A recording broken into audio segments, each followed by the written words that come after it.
Hello again. I'm not a great believer in reviewing photographic equipment, certainly not anymore. I'm much more concerned with how we use our equipment, whatever it might be, whatever format it be, whether it be digital or film. It doesn't really interest me that much, but I am making an exception on this occasion for one very special camera to me personally, and that is the Yashica Minister 3, which was the first 35mm camera that I ever bought myself. Before I had this, I used the very first camera was a Kodak Brownie 127, which I have mentioned before in one of my videos, and also a Kodak Instamatic 133, neither of which were good enough for me to take on the famous, or possibly sometimes people refer to them as infamous, school cruises, which were a feature of the 1960s. I, along with quite a few of my school friends, went on the SS Nevasa around the Mediterranean in 1966, World Cup year of course, and I decided at the tender age of 12 that I needed to take a 35mm camera with me, and everything that I shot on that trip was taken on Fujichrome 100 film, which back in those days you purchased it process paid, just like Kodachrome used to be. It was quite a new addition to the market, and as I say, everything that I took on that cruise was on slide film. Now sadly I don't have any of those transparencies in my possession anymore. But I have used this in the intervening years. It spent an awful lot of its life on the shelf or in a cupboard gathering dust. However, last year I did put a couple of rolls of monochrome black and white film through it and processed it myself and scanned the images in. So it's still in perfectly good working order, and because it holds such a special place in my heart, I wanted to give you my opinions and review of this vintage 35mm rangefinder camera. So let's get started.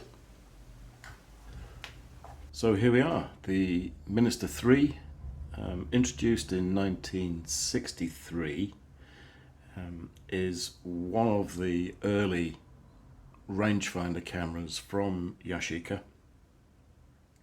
And in the 1960s and 70s, Yashica had a very good name for quality, with their lenses being held in very high regard. Originally they used optics from the Tamioka company, which they subsequently purchased, and from that moment on all their lenses were branded as being Yashinon. So the Minister 3 fixed lens rangefinder, coupled rangefinder, and the lens is a 45mm 2.8, so it's not, particularly fast lens, but the 45mm focal length, for me anyway, when I was using it, was ideal. For its day, the innovative feature, of course, is, as you've probably spotted and you may already know, the camera came fitted with a selenium cell meter around the lens. The reason for that, or the USP, if you like, was that if you fitted a filter over the lens, then the meter would automatically compensate. And I'm sure with a light yellow or maybe a light green filter, that would be an accurate adjustment made by the metering. I'm not quite sure whether the same thing would apply if you put, for example, a dark red filter over the lens, whether the meter would accurately compensate. It may have done. I never got that involved with this particular system to worry too much about that. Having said all that, because it is a selenium cell, which is a true photoelectric cell, if you do decide that you want to purchase one of these, I would always highly recommend that you buy one that's either been kept in its case for the majority of its life, or certainly that it comes with a lens cap. If the lens is left uncovered for any great length of time, then the cell loses its ability to generate current, and eventually it will die. And unless you are very fortunate and are able to find a similar camera, then replacements are definitely not going to be available. So if you can, always try and buy one either with its case, and preferably also one that's been kept with a lens cap on. This is the original. It's only a cheap plastic push fit, but it does the essential thing. Apart from protecting the lens, it also keeps the selenium cell in total darkness, so it still registers perfectly fine to this day. If we look at the layout of the controls on the lens, they're pretty standard.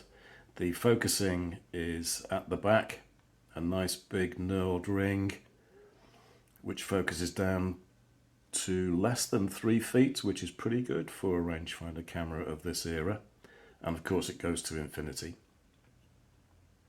Ahead of that you have a narrow shutter speed ring which goes from 1 second all the way to a 500th. This is a leaf shutter, so 500th is the fastest that you can get. A bonus with leaf shutters is the fact that they will synchronize at all speeds with an electronic flash gun. If you did ever want to fire this using a bulb flash, then it reverts to a 30th of a second for synchronization. But let's be honest, I think anybody who uses this with a flash gun is probably going to use it with electronic. So shutter speed is there.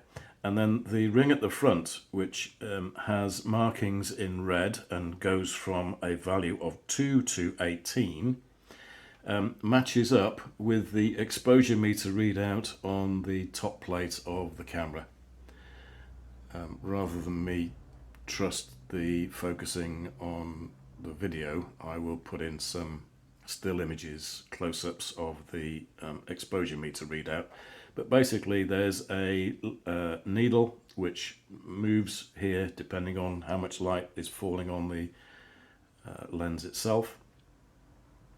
And all you do is read off that number there, transfer it onto the number on the ring at the front, and then depending on what shutter speed you decide you want to use, the corresponding aperture appears in this little cutout window here. Just move that slightly closer so hopefully it's clear enough for you to see that. So as you change shutter speed, the aperture changes. So it's coupled, which makes exposure nice and easy. The exposure meter has to be calibrated, of course, depending on what film you are going to use, and it's a very, by today's standards, extremely limited speed range. It goes from an ASA, the old American Standard Association value of 10, to ASA 400.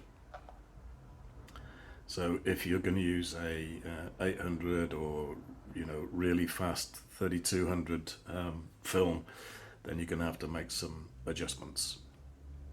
But yeah, just change that so it lines up with whatever speed rating you have. On the front of the camera, you've got a very nice bright eye level viewfinder. I can just about give you a live shot of the bright line viewfinder frames in the viewfinder and the rangefinder spot in the middle there, which is still pretty bright after all these years. And the aperture window for the coupled rangefinder is here.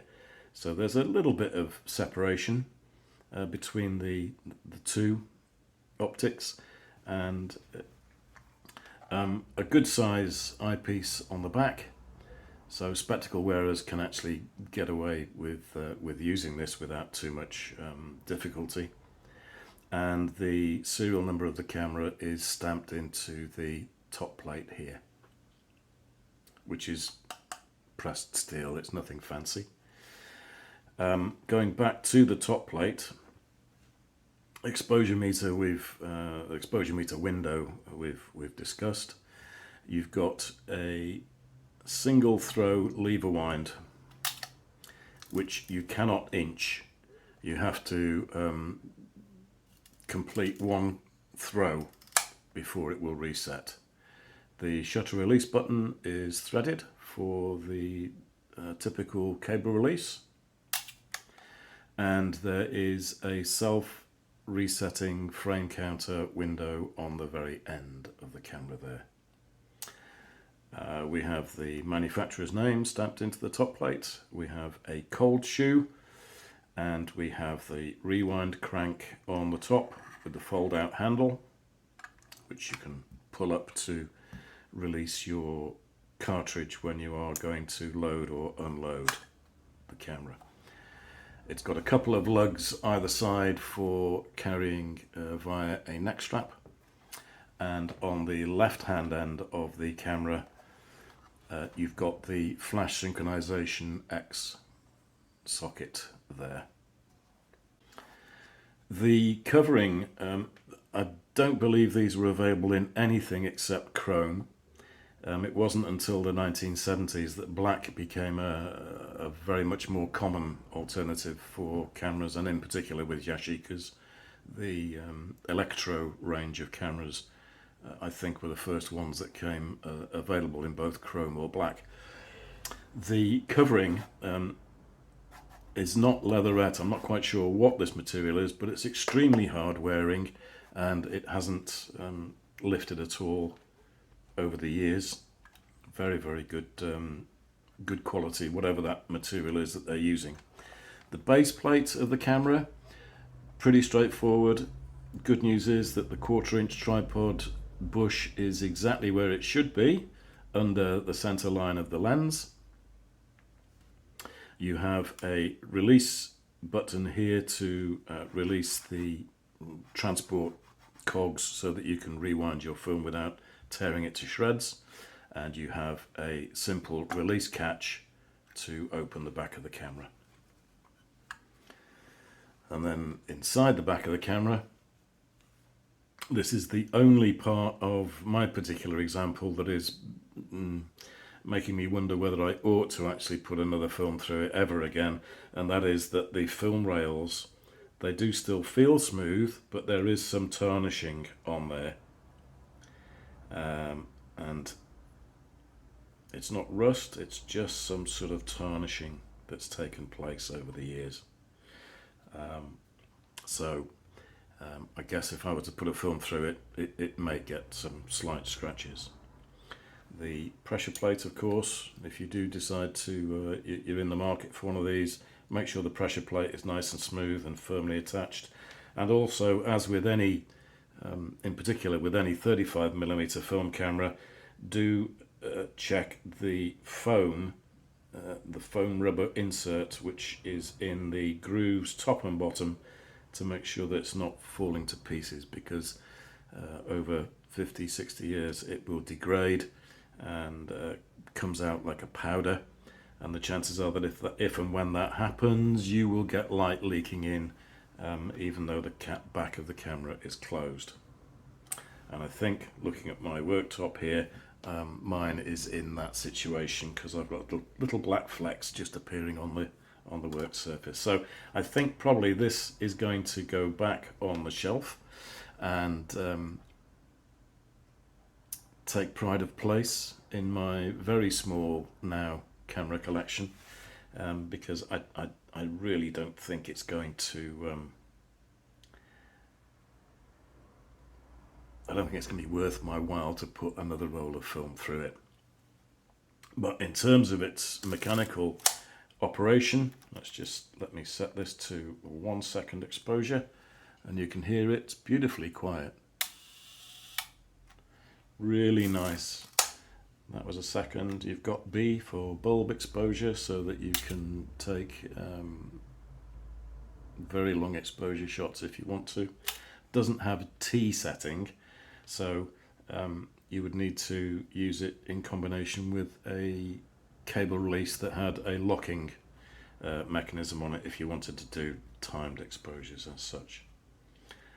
But a perfectly usable 35mm film camera rangefinder.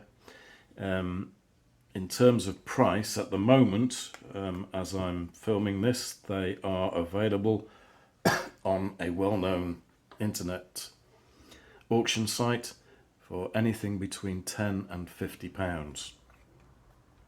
I like to think mine might go for the upper end of that figure if I did ever decide to sell it. Not that that's ever going to happen. The case is not quite up to the same standard, I don't think anyway, as the camera. This is the original Everready case that I got with it.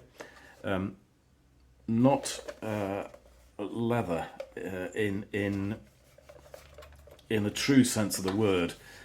Most of it is like a hard plastic shell. The only piece of leather is this hinge piece, which attaches the front to the base. And the neck strap is plastic. Horrible. It's brittle and hard, so that never gets used anymore. Cameras with leaf shutters were nearly always fitted with some sort of delayed action or self-timer device. And in the case of Yashica, and in common with many other makes, the brand used was Citizen. And all it is on the Minister 3 and in a lot of rangefinder cameras with fixed lenses and leaf shutters, you have a little lever underneath here. And all you do to activate the self-timer is cock the shutter in the normal way. Then simply slide this lever across and trip the shutter, and it will give you around about 10-second delay.